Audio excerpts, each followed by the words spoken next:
بسم اللہ الرحمن الرحیم۔ میں نے رسول اللہ صلی اللہ علیہ وسلم سے پوچھا کہ کیا حتیم بھی بیت اللہ میں داخل ہے؟ آپ صلی اللہ علیہ وسلم نے فرمایا کہ ہاں۔ پھر میں نے پوچھا کہ پھر لوگوں نے اسے کعبے میں کیوں نہیں شامل کیا؟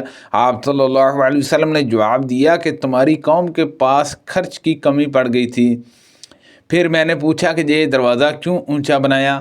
آپ نے فرمایا کہ یہ بھی تمہاری قوم ہی نے کیا تاکہ جسے چاہے اندر آنے دے اور جسے چاہے روک دے۔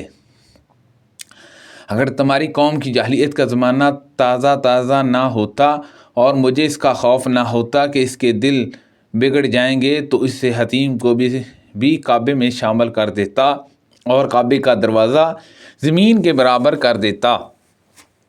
رسول اللہ صلی اللہ علیہ وسلم نے مجھ سے فرمایا اگر تمہاری قوم کا زمانہ کفر سے بھی ابھی تازہ نہ ہوتا تو میں خانہ کعبہ کو توڑ کر اسے ابراہیم علیہ السلام کی بنیاد پر بناتا، کیونکہ قریش نے اس میں کمی کر دی ہے۔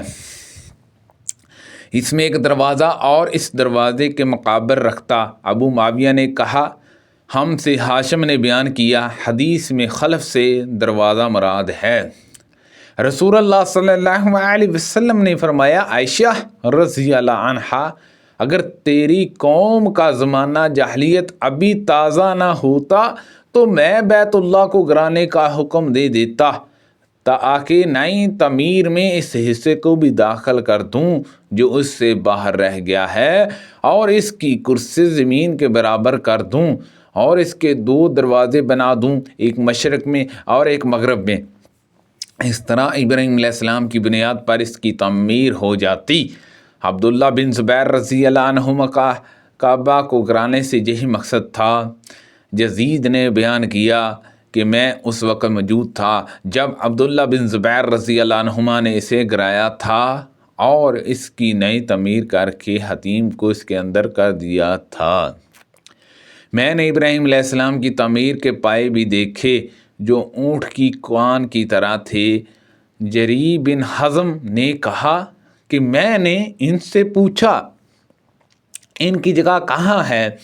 انہوں نے فرمایا کہ میں ابھی دیکھتا ہوں۔ چنانچہ میں نے ان کے ساتھ حتیم میں گیا اور آپ نے ایک جگہ کی طرف اشارہ کر کے کہا یہ وہ جگہ ہے۔ جریر نے کہا کہ میں نے اندازہ لگایا کہ وہ جگہ حتیم میں سے 6 ہاتھ ہوگی یا ایسی ہی کچھ۔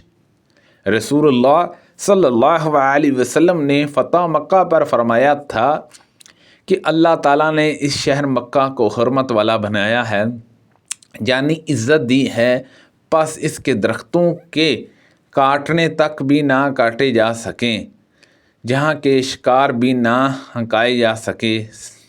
ہکائے جا سکتے، اور ان کے علاوہ جو اعلان کر کے مالک تک پہنچانے کا ارادہ رکھتے ہوں کوئی شخص جہاں کی گہری پڑی چیز بھی نہیں اٹھا سکتا ہے۔ انہوں نے پوچھا یا رسول اللہ صلی اللہ علیہ وسلم آپ مکہ میں کیا اپنے گھر میں قیام فرمائیں گے؟ اس پر آپ نے فرمایا کہ عقیل نے ہمارے لیے محلہ یا مکان چھوڑا ہی کب ہے، سب بیچ کھوج کر برابر کر دیے۔ عقیل اور طالب ابو طالب کے وارث ہوئے تھے۔ جعفر اور علی رضی اللہ عنہما کو وراثت میں کچھ نہیں ملا تھا کیونکہ یہ دونوں مسلمان ہو گئے تھے، اور عقیل رضی اللہ عنہ ابتدا میں اور طالب سلام نہیں لائے تھے۔ اسی بنیاد پر حضرت عمر بن خطاب رضی اللہ عنہ فرمایا کرتے تھے کہ مسلمان کافر کا وارث نہیں ہوتا۔ ابن شہاب نے کہا کہ لوگ اللہ تعالیٰ کے اس ارشاد سے دلیل لیتے ہیں کہ جو لوگ ایمان لائے، ہجرت کی اور اپنے مال اور جان کے ساتھ اللہ کی راہ میں جہاد کیا، اور وہ لوگ جنہوں نے پناہ دی اور مدد کی، وہی ایک دوسرے کے وارث ہوں گے۔